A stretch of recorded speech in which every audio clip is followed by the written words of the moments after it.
السلام عليكم ورحمة الله وبركاته. الحمد لله رب العالمين والصلاة والسلام على سيدنا محمد وآله وصحبه أجمعين. عن أبي هريرة رضي الله تعالى عنه أن رسول الله صلى الله عليه وسلم قال: ألا أدلكم على ما يمحو الله به الخطايا ويرفع به الدرجات؟ قالوا: بلى يا رسول الله. قال: إسباغ الوضوء على المكاره وكثرة الخطى إلى المساجد وانتظار الصلاة بعد الصلاة فذلكم الرباط. ரவாஹு முஸ்லிம். சர்வ புகழும் புகழ்ச்சியும் இவ்வுலகை படைத்து பரிபாலித்து கொண்டிருக்கக்கூடிய எல்லாம் அல்ல அல்லாஹ்விற்கு.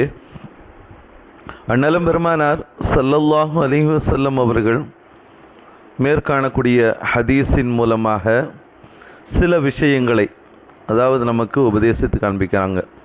அதாவது சிரமமான நேரங்களில் சிரமமான சில அமல்களை செய்வதின் மூலமாக அல்லாஹ்விடத்தில் என்னென்ன கண்ணியங்கள் அந்தஸ்துகள் நமக்கு கிடைக்கப்பெறுகின்றது, அது மட்டுமல்லாது நம்முடைய பாவங்கள் எப்படியெல்லாம் மன்னிக்கப்படுது அப்படிங்கிறத பற்றி உண்டான ஒரு விஷயத்தை நபிகள் நாயகம் ஸல்லல்லாஹு அலைஹி வஸல்லம் அவங்க இவ்வாறு சொல்லுவாங்க.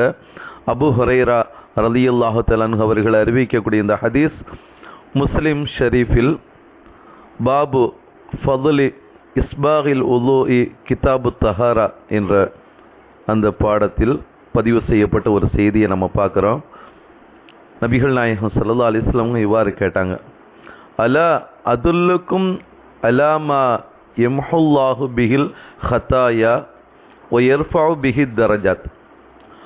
அல்லாஹ் பாவங்களை அழித்து நன்மைகளையும் அந்தஸ்துகளையும் உயர்த்தக்கூடிய ஒரு நற்செயல்களை உங்களுக்கு நான் அறிவிக்கட்டுமா அப்படின்னு சொல்லி நபிகள் நாயகம் ஸல்லல்லாஹு அலைஹி வஸல்லம் அவர்கள் கேட்டபொழுது அதற்கு சஹாபா பெருமக்கள் காலு பலா யா ரசூலல்லாஹ், யா ரசூலல்லாஹ் அவசியம் அறிவியுங்கள் என்பதாக சஹாபாக்கள் சொன்னாங்க.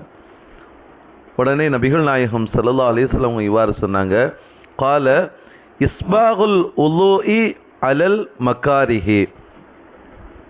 சிரமமான நேரத்திலும் உலுவை பரிபூர்ணமாக செய்வதும், வ கஸ்ரத்துல் ஹுத்தா இலல் மசாஜிதி, அதே போன்று சிரமமான நேரத்திலும் மஸ்ஜிதுகளை நோக்கி நடையை அதிகப்படுத்துவதும், அதே போன்று வந்திலாரு சலாத்தி பாத சலாத்தி, ஒரு தொழுகைக்கு பிறகு அடுத்த தொழுகையை எதிர்பார்த்திருப்பது, ஃபதாலிக்கும் ரிபாத், இதுதான் நற்செயல்கள் அப்படிங்கிறத நபிகள் நாயகம் ஸல்லல்லாஹு அலைஹி வஸல்லம் அவங்க சொல்லி, இந்த நற்செயலின் மூலமாக ஒரு மனிதனுடைய பாவங்கள் அழிக்கப்பட்டு அந்தஸ்துகள் உயர்த்தப்பட்டு அந்த மனிதன் மிக கண்ணியம் வாய்ந்த ஒரு வாழ்க்கையை வாழ்கின்றான் என்பதை அண்ணலம் பெருமானார் ஸல்லல்லாஹு அலைஹி வஸல்லம் அவர்கள் உணர்த்தி காட்டுறாங்க.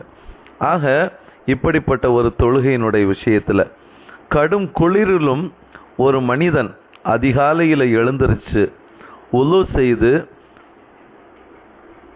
தொழக்கூடியவர்களுக்கு அல்லாஹ் தரக்கூடிய அந்த கண்ணியம் இது என்பதை உணர்ந்து அதன் மூலம் கிடைக்கக்கூடிய ஆரோக்கியங்களையும் கவனத்தில் கொண்டு செயல்பட வேண்டும் என்பதைத்தான் இந்த மேற்காணக்கூடிய ஹதீஸ் நமக்கு உணர்த்தக்கூடியதாக இருக்கின்றது. ஏற்கனவே நான் சொல்லியிருக்கிறேன், ஒரு மனிதன் அதிகாலையில் எழுந்திருச்சு உலு செய்து அல்லது குளித்து அவன் செய்யக்கூடிய அந்த அமலின் மூலமாக எவ்வளோ பெரிய ஒரு மூளை ஆற்றல் பெறுகின்றது அப்படிங்கிறத பற்றி உண்டான அறிவியல் விஞ்ஞானிகள் சொன்ன கருத்துக்களை உங்களுக்கு மத்தியில் நான் எடுத்து வச்சேன்.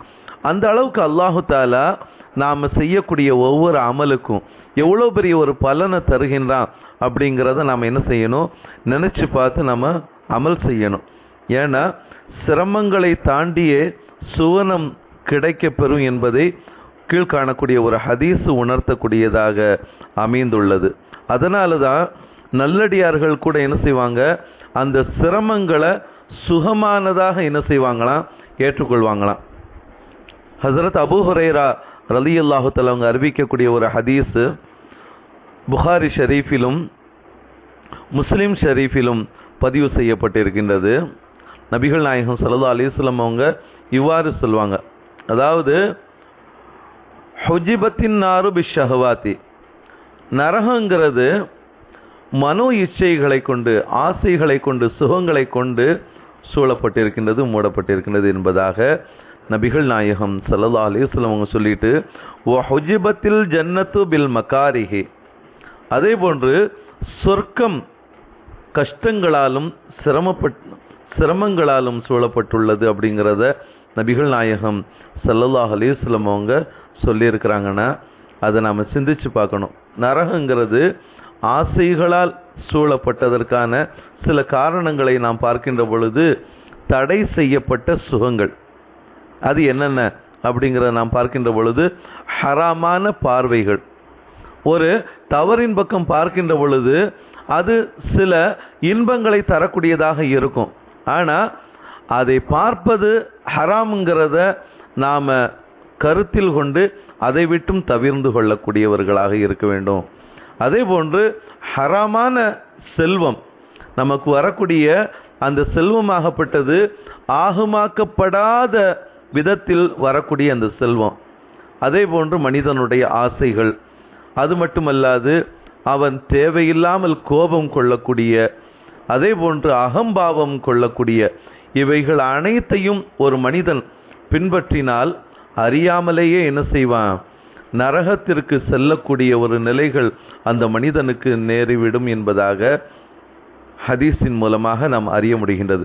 இது ஆரம்பத்தில் சுகமாக தெரியும், ஆனால் அந்த சுகங்கள் அனைத்தும் நரகத்தின் பக்கம் கொண்டு போய் சேர்க்கும் அப்படிங்கிறத தான் நம்ம என்ன செய்கிறோம், மேற்காணக்கூடிய ஹதீஸின் மூலமாக நாம் பார்க்குறோம்.